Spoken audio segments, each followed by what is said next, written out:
Hi participa Xavier Lamuela, un català, professor a la Universitat de Tolosa Almirall i que va intervenir també en la normalització lingüística de l'aranès a la Vall d'Aran. Es pot donar la paradoxa de la protecció de l'occità en els dos extrems d'Occitània, l'Aran i el Piemont italià. Que hi hagi aquesta diferenciació molt forta no impedeix que es reconeix una llengua comuna i que es reconeix en l'ús. És a dir, si un aranès, i aquí sí que anem ben bé als extrems, arriba aquí parlant aranès, s'entendrà amb la gent. Potser amb alguna dificultat o amb alguna perplexitat, però el fons de llengua comuna és evident. E mio nonno è morto, avevo veramente un dolore. Quando parlavo della sua lingua, dicevo parlo in questo modo e se domandavo ma so che a cosa mi parlo e sapevo pas che a cosa parlavo era l'occitano. Io meme sapevo poco e nel 1970 ho scoperto attraverso François Fontaine, una persona che veniva dalla Gascogna, che la lingua che nosaltres parlavamo era la lingua d'or. Inés descobreix aleshores la seva identitat i el sentiment de pertinença a una comunitat molt més ampla. Ara treballa en diversos projectes lligats al desenvolupament de la cultura occitana, fins i tot una ruta occitano-catalana pels camins del romànic. El municipi de Rocavion treballa en l'organització d'una festa per commemorar la llei italiana que els reconeix com a minoria. L'estat italià ha demanat als municipis que defineixin el que consideren que són.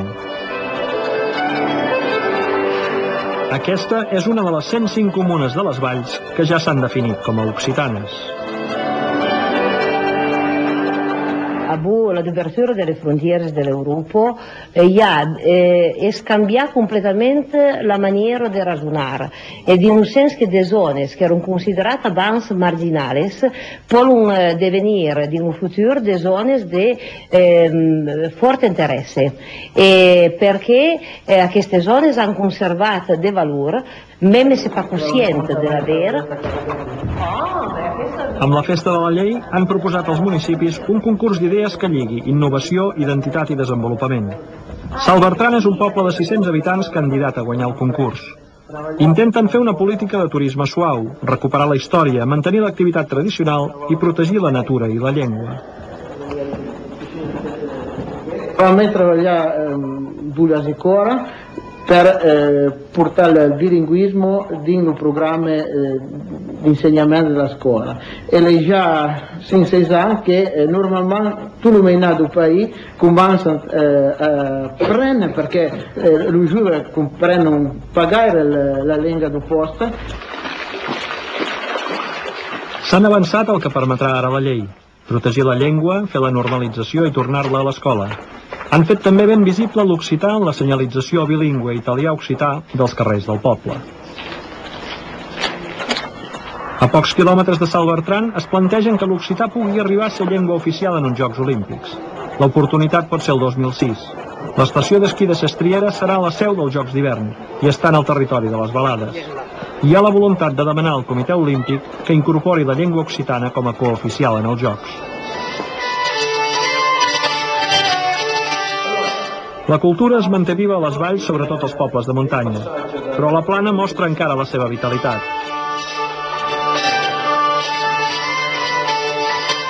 Sergio Berardo ensenya instruments tradicionals a l'Institut de Secundària de Drunier.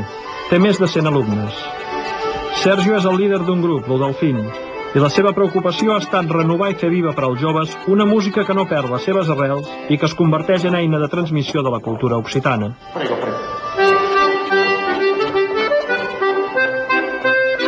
I giovani erano abituati a pensare alla cultura musicale occitana come qualcosa di vieillette e qualcosa di vieille, di molle, di qualcosa che di perdente, di debole, non è qualcosa di forte. E noi abbiamo dovuto al fine dimostrare che si può donare un'immagine più forte, più vitale, più viva della cultura occitana.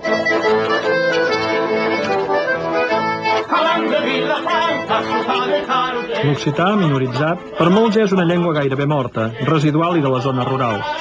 Últimament, però, i cada cop amb més força, apareixen nous senyals de vida en el medi urbà, entre els joves i fins i tot com a llengua de contestació social. Som a Nissa, en una antiga caserna militar on s'han instal·lat joves ocupes. Conserven el nom del regiment, són els Diables Blaus, i reivindiquen la participació popular en les festes, la trobada al carrer i noves formes de creació cultural i de convivència. Preparen un carnaval alternatiu a l'oficial. Una gran desfilada que per ells ara només és un producte de consum per al turista. A Nissa són francesos des de fa uns 150 anys, amb la unitat italiana. El Nisard, occità, encara es viu entre els vells. Els Diables Blaus n'organitzen un curs. Se'l fan seu, recuperen arrels en un món globalitzat i projecten la llengua en les seves creacions buscant una nova relació entre les cultures, a França i al món. De fet, hi ha un sol nacionalisme, que conec i que s'ha exercit, i és el francès, l'únic. Els altres són reaccions de supervivència, però d'un costat hi ha veritablement un nacionalisme que s'ha exercit des de fa dècades, que ha aixafat totes les cultures, i és el nacionalisme a la francesa.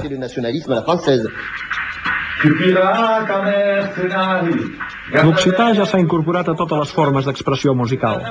I aquesta música occitana, amb lletres crítiques que s'acosten als problemes, també atreu els joves magrebins. Occità i àrab, llengües de cultura medieval, es retroben en l'Europa del mestissatge i en la contestació social. Lluís Pastorelli és el líder del grup Nux Vòmica. La música és per l'occità una de les eines més importants per tornar a arribar a la gent, i els joves que es tornen a fer seva la llengua ja no tenen el vell i profund sentiment de vergonya. Mai si imbarat e mai l'affirmiamo, perché la Francia è il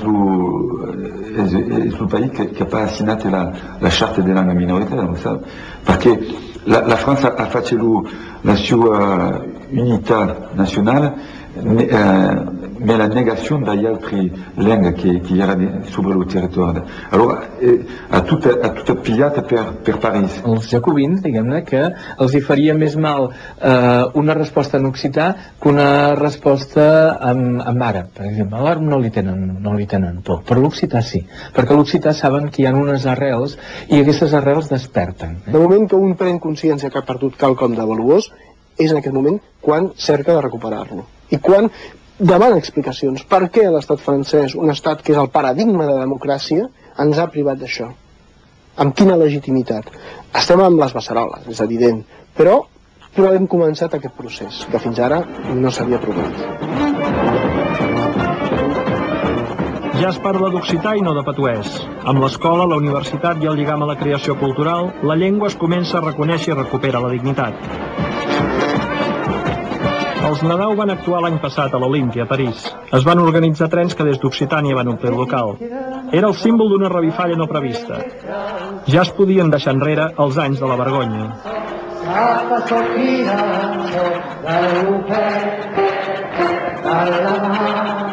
La cançó d'en Joan Petit és tan popular a Occitània com a Catalunya. Els Nadau també s'imaginaven que era només una rondalla popular per infants. Peut-être que c'est mieux comme ça. Peut-être pourtant que l'histoire, quelquefois, il faut surtout savoir se la raconter. Surtout quand elle n'est pas dans le livre. Surtout quand elle est de chez nous. En 1643... Després d'un concert els van explicar l'autèntica història. En Joan Petit va existir i era occità. Va ser líder d'una revolta pagesa en temps de fam. Va ser fet pres i condemnat a una mort lenta a la roda. Els Nadau, en una nova cançó, volen recuperar la memòria històrica.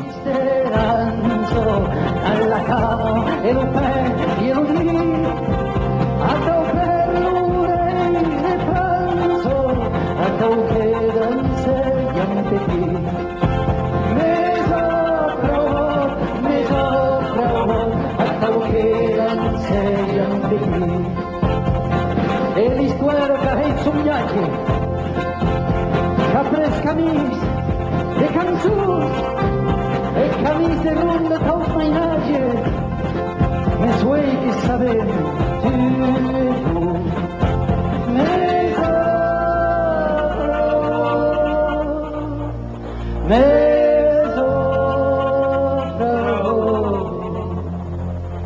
més uei que sabem tu